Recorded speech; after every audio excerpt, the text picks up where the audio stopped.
마태복음 13장 45절에서 46절까지입니다. 먼저 잠깐 기도하시고 말씀 보시겠습니다. 사랑해 주님 감사합니다.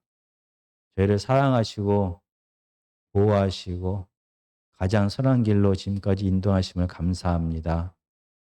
저희는 매일매일의 삶 속에서 정말 하나님 없이 저희의 뜻대로 저희의 욕심대로 살아갑니다. 그럼에도 불구하고 저희를 변함없이 사랑하시고 저희를 끝까지 잡아주시고 이렇게 다시 한번 하나님 앞에 나와서 예배할 수 있도록 귀한 시간을 허락하심을 감사합니다. 가장 부족한 자가 살아계신 하나님의 말씀을 들고 오늘도 단위에 섰습니다. 제 생각을 전하지 않게 하여 주시고 오직 하나님의 뜻을 성령께서 풀어 주시기를 원합니다. 하나님의 말씀이 이 시간에 온전히 선포되게 하여 주시고 귀한 말씀을 통하여 살아계신 하나님을 만나는 시간이 되게 하여 주시옵소서. 감사하며 살아계신 예수님의 이름으로 기도했습니다. 아멘.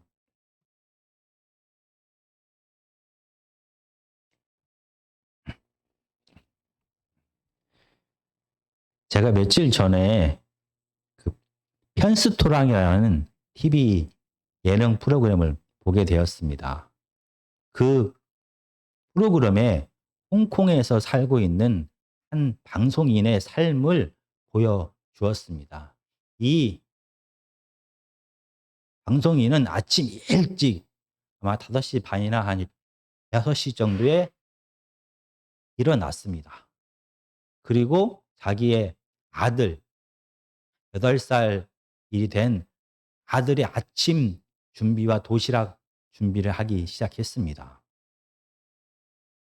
쉽게 마트에 가서 먹을 것을 사와도 됐을 텐데 직접 손으로 만든 만두와 손으로 직접 만든 돈가스와 그리고 손으로 직접 갈아서 만든 녹두전과 그리고 여러 가지 샐러드를 함께 만들었습니다.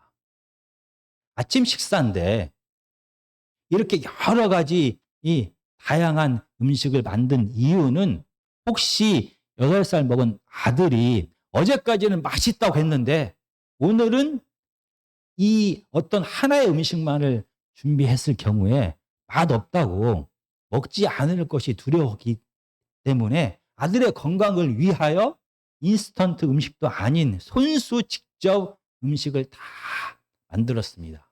그리고 일반적으로 어린 아이들이 채소를 안 좋아하듯이 그 방송인의 아들도 채소를 안 좋아했습니다. 그래서 이 방송인은 채소를 잘게 다 썰었습니다. 그래서 아들이 건강하게 식사를 잘 하기를 간절히 원했던 것입니다. 그리고 마침내 시간이 되어서 아들을 가가지고 깨웁니다. 그리고 아들이 와서 반찬을 보고 맛있게 먹기 시작합니다. 아침 일찍이 모든 것을 다 준비했던 이 엄마는 아들이 맛있게 먹는 것만 봐도 너무나 기분이 좋았습니다. 이 방송인의 눈에는 요즘 말하는 꿀이 뚝뚝 떨어지듯이 아들을 바라보았습니다. 아침부터 일찍 수고했지만 이 수고는 전혀 이 방송인에게는 중요하지 않았습니다. 아들이 잘 자라는 것만으로도, 아들이 음식을 잘 먹는 것만으로도 너무나 기뻤습니다. 오늘 하나님의 말씀은 천국에 대한 비유입니다. 마태복음 13장은 천국에 대한 여러 가지 비유를 말하고 있습니다. 오늘은 13장 45절과 46절 진주의 비유에 대한 말씀을 하겠습니다. 제가 읽어보겠습니다. 또 천국은 마치 좋은 진주를 구하는 장사와 같으니 극히 값진 진주 하나를 발견함에 가서 자기의 소유를 다 팔아 그 진주를 사느니라.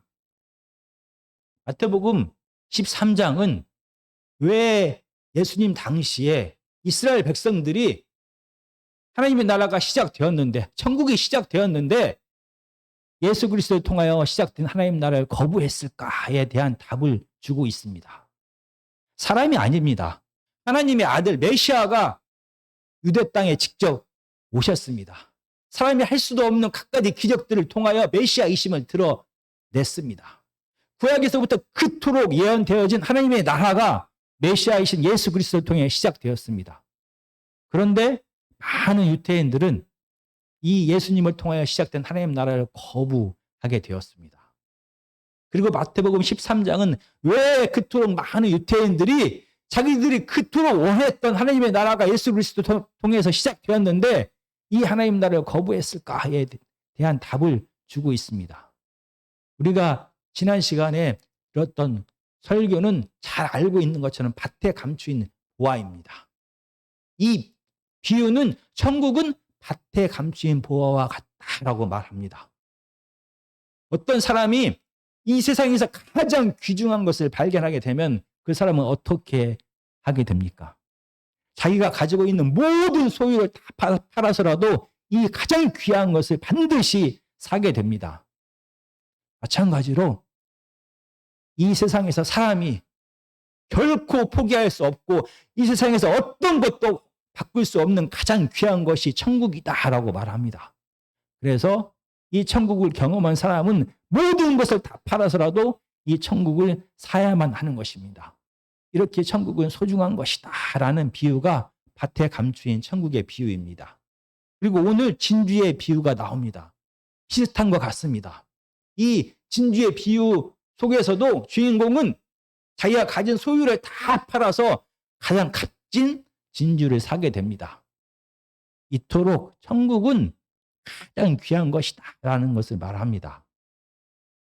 그런데 우리가 지난 시간에 배운 이 밭에 감추인 비유와 이 진주의 비유는 다른 부분들이 함께 존재합니다. 이 44절 우리가 지난 시간에 배웠던 걸 한번 제가 읽어보겠습니다.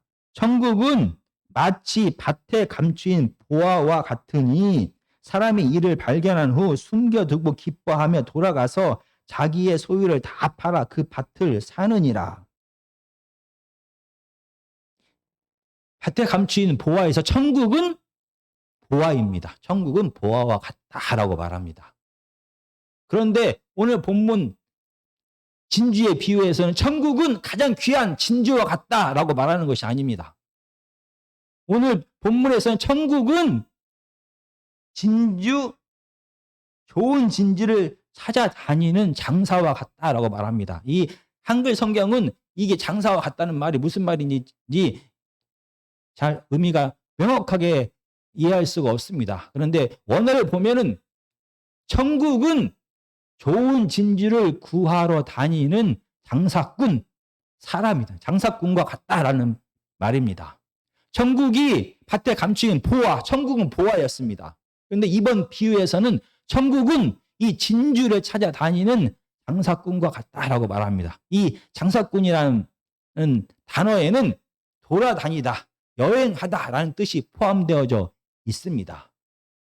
그래서 단순하게 소매상이 아닌 무역하는 사람, 좋은 것을 찾아다니면서 구하는 무역상인을 말합니다. 그리고 또 다른 점은 밭에 감추인 보화에서 일꾼은 자기가 보화를 찾고 싶어서 찾은 게 아닙니다. 어느 날 어떤 주인의 밭에 가가지고 일을 하다가 우연히 밭에 보화가 감춰 있는 것을 보게 됩니다. 반면에 진주의 비유는 다릅니다. 이 무역 상인은 좋은 진주를 구하기 위하여 의도적으로 계획적으로 돌아다니기 시작합니다. 그리고 세 번째로 다른 점이 밭에 감추인 보화는 이 밭에 감추인 보화를 발견한 일꾼은 보화의 값을 지불하지 않았습니다. 그는 너무나 가난했습니다. 그래서 그는 겨우 자기의 전 재산을 다 팔아가지고 밭을 샀습니다. 그리고 보화는 공짜로 그냥 주어진 것입니다. 반면에 이 진주는 공짜로 주어진 것이 아닙니다. 이 진주는 너무나 귀해서 이 무역 상인은 자기의 전 재산을 다 팔았습니다. 그리고 이 진주의 값을 그대로 지불했던 것입니다. 공짜로 진주를 얻은 것이 아닙니다. 그리고 밭의 감추인 보아는 결국 이 일꾼은 밭 속에 상상할 수도 없는 어마어마한 값어치를 가진 보물을 발견하게 되어 그는 부자가 되었습니다. 그런데 이 진주의 비유에서 이 진주를 찾기 위하여 돌아다니는 무역 상인은 이 진주 때문에 어떤 이득을 취했다라는 것이 없습니다. 그가 가진 기쁨은 좋은 진주를 소유함으로써 얻는 기쁨밖에 없습니다. 그는 진주 때문에 어떤 이익을 본 것이 아니라 도리어 자기의 재산 모두를 다 팔아야만 했습니다. 밭에 감추인 비유가 이 보화를 얻음으로 그가 일꾼이 부유한 자가 되었지만 진주를 찾아다니는 무역 상인은 진주를 소유하는 것으로 만족했습니다. 이렇게 두 비유는 천국에 대해서 이야기하지만 조금 다릅니다. 그 결과 말하고 싶은 주제도 다릅니다. 밭에 감추인 보화는 하나님의 나라는 인간의 노력으로 얻어지는 것이 아니라 은혜로 주어진다라는 것을 강조합니다. 물론 하나님의 제자들이 예수님의 제자들이 자기의 모든 것을 버리고 하나님 나라에 참여했습니다. 그러나 하나님 나라에 참여하게 되었을 때 하나님께서 그들에게 주신 축복은 사람의 인간의 노력으로도 도저히 살 수도 없고 상상할 수도 없는 생명의 회복, 영생이었습니다. 그가 버린 것에 비해 그 제자들에게 주어진 하나님의 축복은 영생이고 상상할 수도 없는 축복이었습니다. 반면에 이 진주의 비유는 이렇게 값없이 은혜 받은 하나님의 자녀가 이 땅에서 어떻게 살아가야 될지를 보여주는 것 같습니다. 밭에 감추인 보화, 자기의 값없이 하나님의 나라를 소유하게 된 그 사람이, 은혜로 천국을 경험한 사람이, 은혜로 하나님께서 주신 영생을 받은 사람이 이 땅에서 어떻게 살아가야 되는지를 이 진주의 비유는 보여줍니다. 그리고 이 진주의 비유에 사용된 단어들을 통하여 예수 그리스도께서 하신 사역의 모습을, 예수 그리스도께서 이 땅에 오셔서 하신 이 구원의 사역을 보여줍니다. 이 밭에 감추인 보화, 그 다음에 나오는 진주의 비유에 나오는 단어들 가운데서 살펴봐야 될 단어는 사다, 팔다, 진주, 이 세 가지 단어를 우리가 살펴보겠습니다. 이 사다라는 말은 우리가 통상적으로 알고 있는 사다라는 그런 뜻을 포함하고 있습니다. 그런데 이 성경 속에서 나오는 구속사적인 인간을 구원하신 하나님의 역사 속에서 이 단어는 다른 의미를 포함하고 있게 됩니다. 우리가 구약에서부터 한번 찾아보겠습니다. 제가 찾아서 읽겠습니다. 구약 레위기 27장 19절에 보면은 만일 밭을 성별하여 드린 자가 그것을 물으려면이라고 말합니다. 만약에 밭을 누구한테 팔았습니다. 이 팔았던 것을 다시 되돌린다, 부활시킨다, 원래 자리로 되돌린다라는 의미가 바로 이 산다라는 말 속에 있습니다. 그리고 이러한 의미는 구약에만 나오는 게 아니라 우리가 잘 알고 있는 것처럼 신약에도 같은 의미를 품고 있습니다. 제가 고린도전서 7장 23절, 요한계시록 14장 3절을 읽어보겠습니다. 너희는 값으로 사신 것이니 사람들의 종이 되지 말라. 너희는 값으로 샀다라고 말합니다. 그리고 사람들의 종이 되지 말라라고 말합니다. 이때 사다 할 때 이 오늘 본문에 나오는 같은 단어를 사용합니다. 그리고 요한계시록 14장 3절에 보면은 그들이 보좌 앞과 내 생물과 장로들 앞에서 새 노래를 부르니 땅에서는 속량함을 받은 14만 4천 밖에는 능히 이 노래를 배울 자가 없다. 속량하다, 사다라는 뜻입니다. 이 지금 신약 성경에서 이 사다라는 말은 노예 시장에서 사용하는 그 단어입니다. 노예들을 돈을 지불하고 샀다. 자기의 소유가 되었다라는 뜻입니다. 그런데 하나님께서 바로 죄인인 사람들을 구원하기 위하여 그들을 사셨습니다. 하나님의 구원의 역사 속에서 이 사다란 말은 단순하게 물건을 주고 파는 게 아니라 노예였던 자가, 죄인이었던 자가 다시 원래의 자리에, 하나님께서 처음 우리를 사람을 만드셨을 때 그 자유인의 모습으로, 구원의 모습으로 돌려놓다라는 뜻이 포함되어져 있는 것입니다. 그러면 하나님께서는 우리 사람을, 죄의 노예 가운데 죽어가는 사람을 사기 위하여 무엇을 지불하신 것입니까? 무엇을 팔았습니까? 하나님은 예수 그리스도를 파셨습니다. 그리고 예수님은 이 땅에 모든 죄인들을 구원하기 위하여 무엇을 팔았습니까? 예, 전부를 다 팔게 되었습니다. 지금 우리가 보고 있는 마태복음 13장 44절과 46절에 한국말로는 사다라는 같은 단어가 사용되고 있습니다. 밭에 감추인 보화를 사기 위하여 이 일꾼은 자기의 전부를 다 팔았다라고 말합니다. 이 팔다라는 말이 여기에 나옵니다. 그리고 46절에도 이 진주 하나를 사기 위하여 자기의 소유를 다 팔았다라고 말합니다. 한국말에는 둘 다 팔다 똑같은 단어가 사용된 것 같습니다.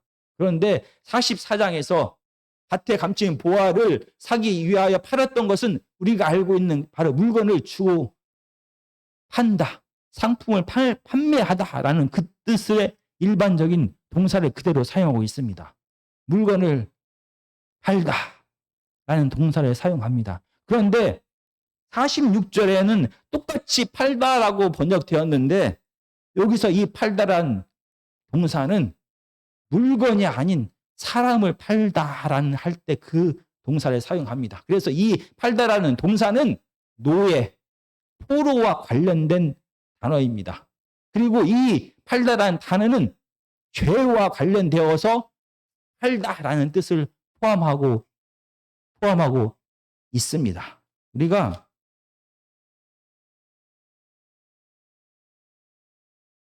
구체적으로 로마서 7장 14절입니다.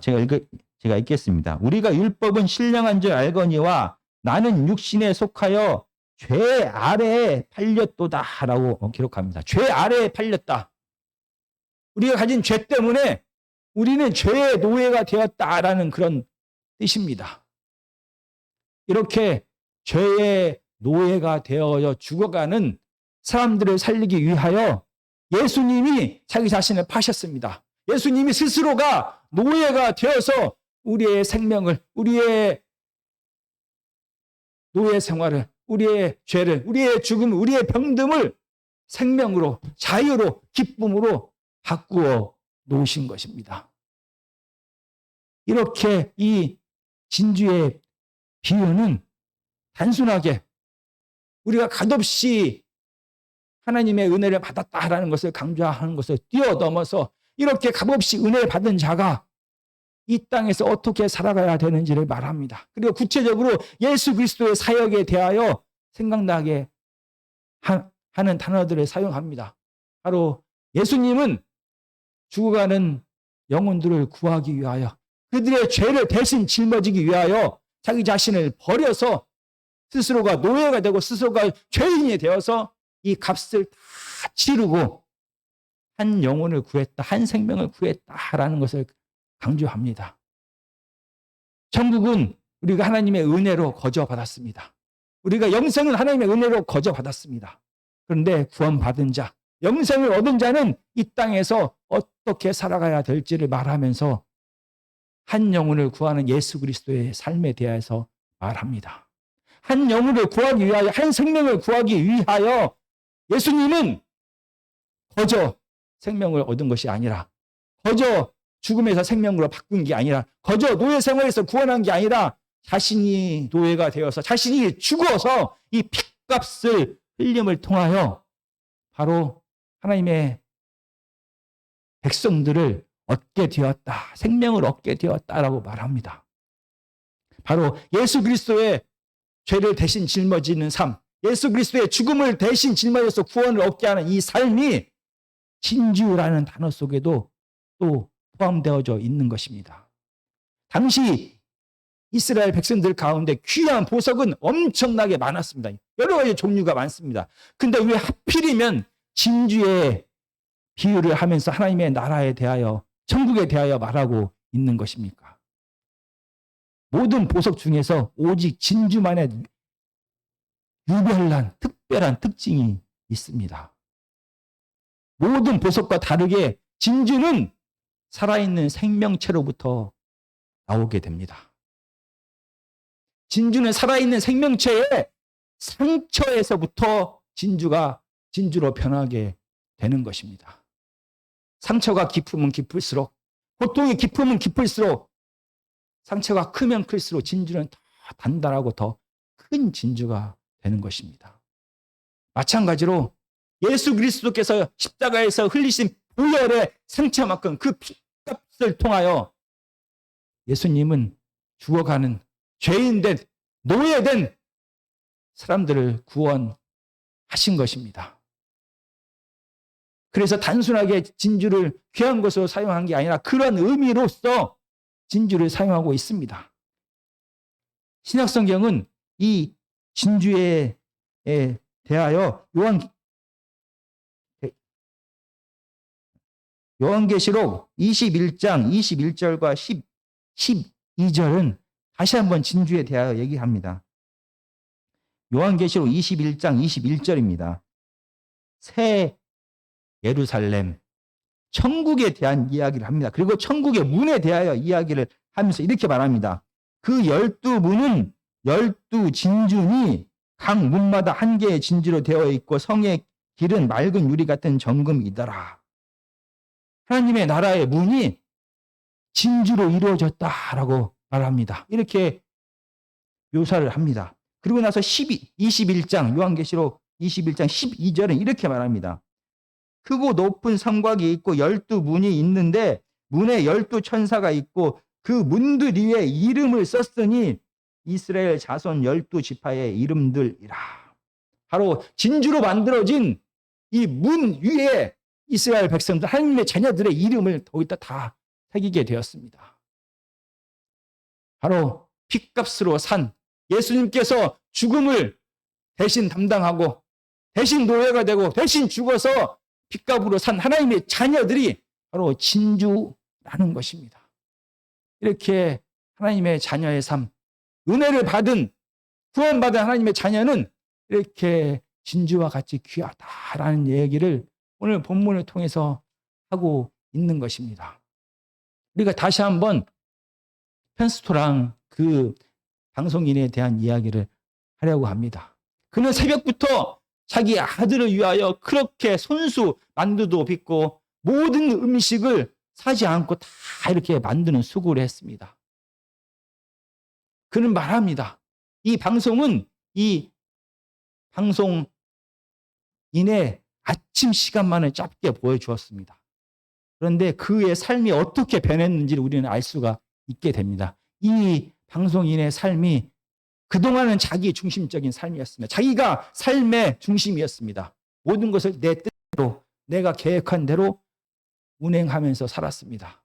그러나 아들이 태어난 다음부터는 달라졌습니다. 내 삶의 중심이 자기 자신에서 아들로 바뀌게 되었습니다. 아들을 위하여 모든 시간과 재산과 마음을 다 쓰게 되었습니다. 모든 삶이 아들을 위해서만 존재하는 그런 어머니의 삶으로 바뀌게 되었습니다.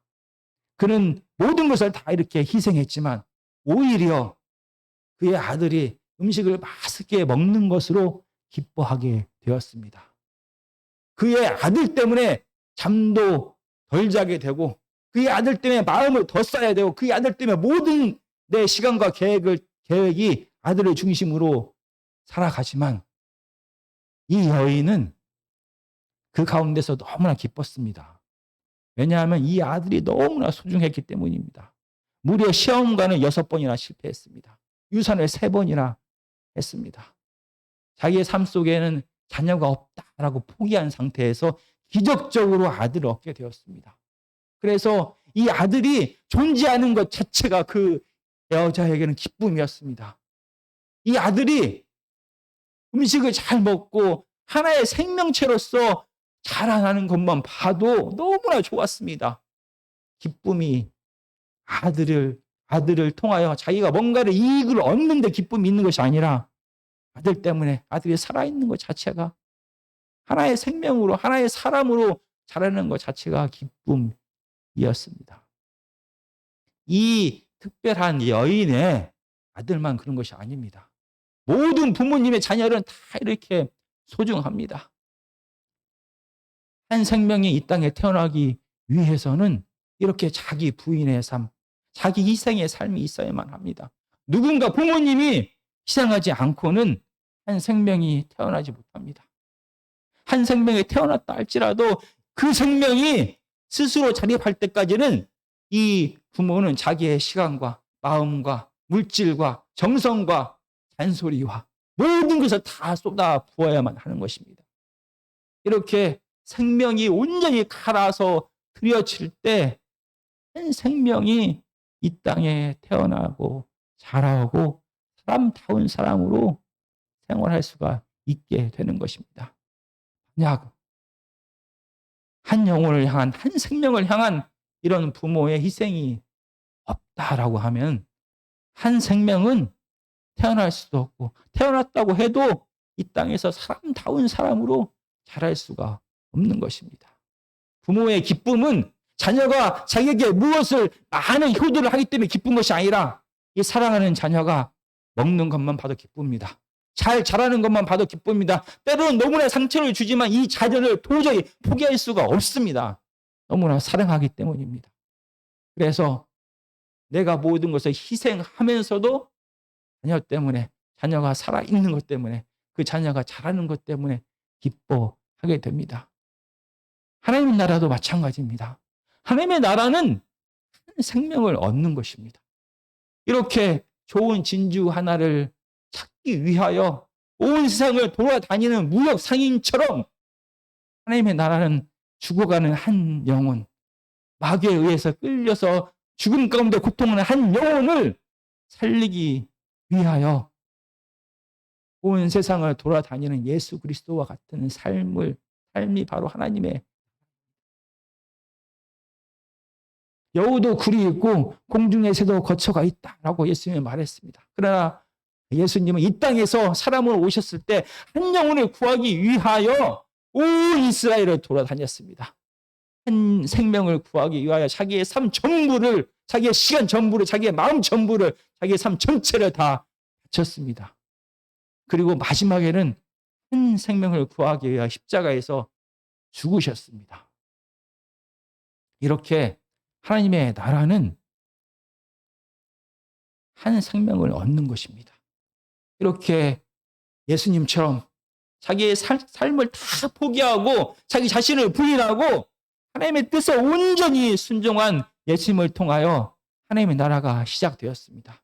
그리고 하나님의 나라는 예수님이 하늘나라로 올라가신 다음에는 하나님처럼, 예수님처럼 자기 자신을 부인하고 온전히 예수 그리스도의 삶을 쫓아가는 사람, 자기의 삶을 다 드린 제자들을 통하여 하나님의 나라가 확장이 되었습니다.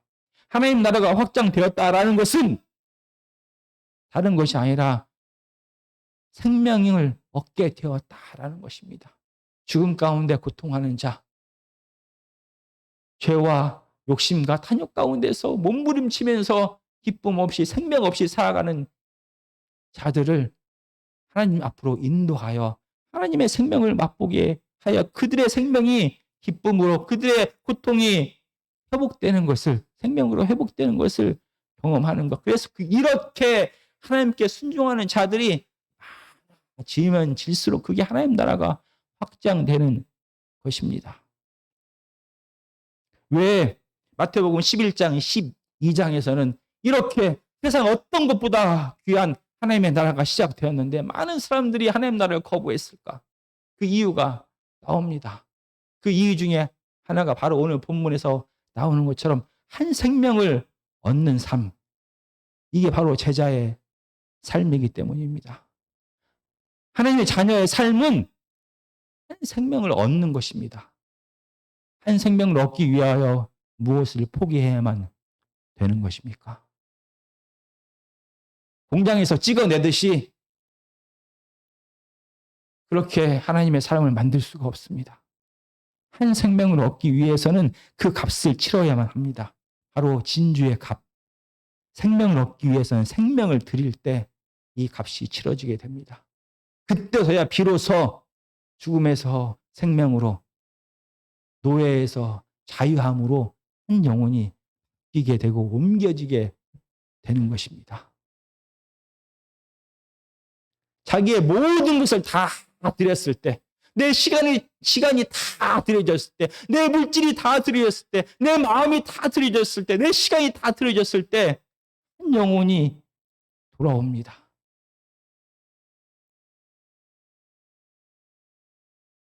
그리고 자녀를 키우는 것처럼 어쩌면은 상급이 없을지도 모릅니다.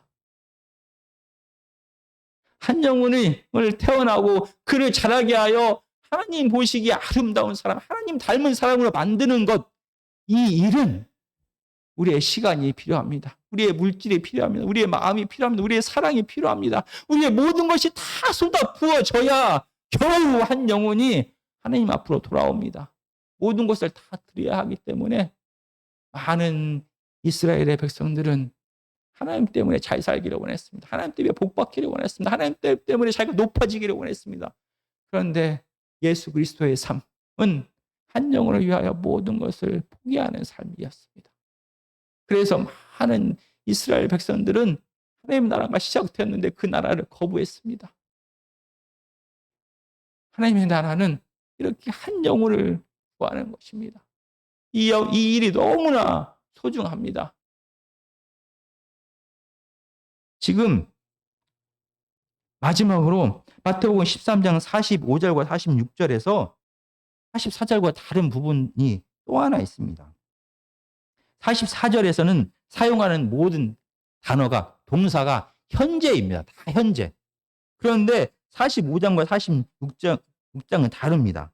여기서 45장에서 진주를 구하다, 진주를 찾다, 진주를 막 찾아서 헤매는 사람, 찾다라는 이 동사만 현재로 쓰였습니다.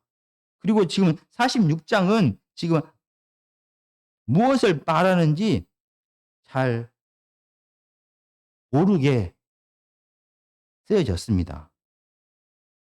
46절은 전체적으로 이게 관계 대명사로서 한 것을 꾸며줍니다. 바로 장사꾼. 이 장사꾼이 누구인지를 46절은 설명합니다. 이 무역 상인이 누구인지를 설명하는데 이 46절에 다 사용되었고, 그래서 46절에서 나오는 모든 동사는 다 과거의 뜻을 가지고 있습니다. 과거형으로 쓰였거나 현재 완료로 쓰여서 다 과거의 뜻입니다. 이 장사꾼, 이 무역 상인이 어떤 사람인지를 설명합니다. 이 무역 상인은 극히 값진 진주 하나를 과거 얘기입니다. 발견했습니다. 그리고 갔습니다. 자기 소유를 다 팔았습니다. 그리고 그 진주를 샀습니다. 옛날에, 과거에 그는 값진 진주 하나를 얻기 위하여 모든 것을 다 버렸던 사람입니다. 그런데 거기에서 멈추지 않고 그는 지금도 좋은 진주를 얻기 위하여 찾아다니는 사람인 것입니다. 과거에 내가 한 생명을 얻기 위하여 내 생명을 바쳤습니다. 내 시간을 바쳤습니다. 내 마음을 바쳤습니다. 내 사랑을 다 주었습니다. 그 결과 한 영혼이 하나님 품으로 구원받는 것을 보게 되었습니다. 하나의 진주가 제 기능을 발휘하는 진주로 서 가는 것을 내가 경험했습니다. 거기서 멈춘 것이 아닙니다. 왜 많은 이스라엘 백성들이 하나님의 나라를 거부했냐는 이유 중에 가장 큰 이유는 한 번이 아니기 때문입니다.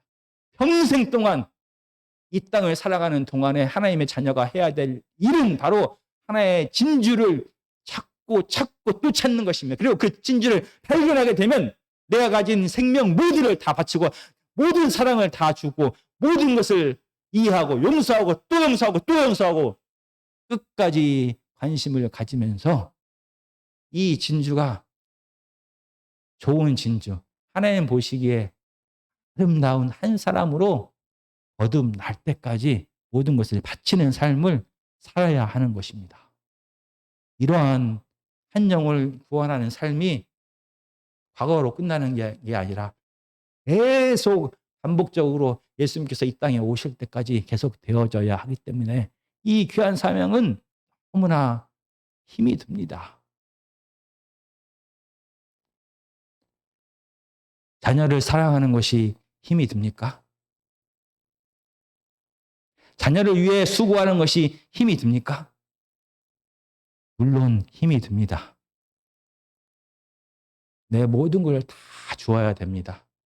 마음도 줘야 되고 시간도 줘야 되고 물질도 줘야 되고 삶의 모든 기준이 그 자녀로 자녀 때문에 내 삶이 다 흔들립니다. 그런데도 때로는 이 자녀는 나에게 고마워하지도 않고 도리어 화도 내고 근데 부모는 다 받습니다. 그걸 견딥니다. 왜냐하면 자녀를 사랑하기 때문입니다. 한 영혼을 향한 하나님의 마음이 바로 그와 같습니다. 하나님의 마음을 우리가 같이 사랑의 마음을 품게 될 때 우리는 이 귀한 사역, 생명 구하는 삶을 결코 포기할 수 없습니다.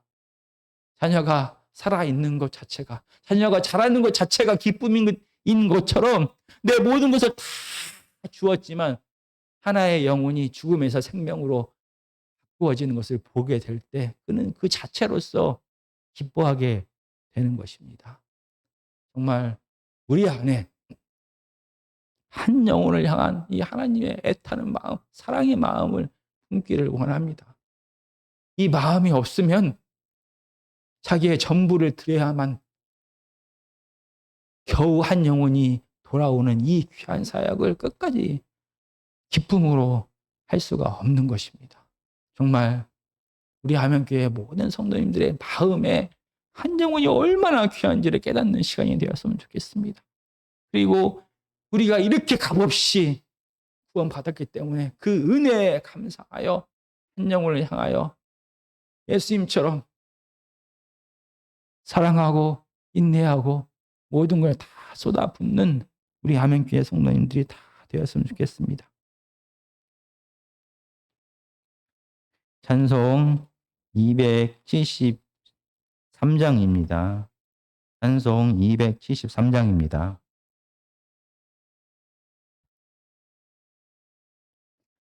나 주를 멀리 떠났다. 이제 옵니다. 나 죄의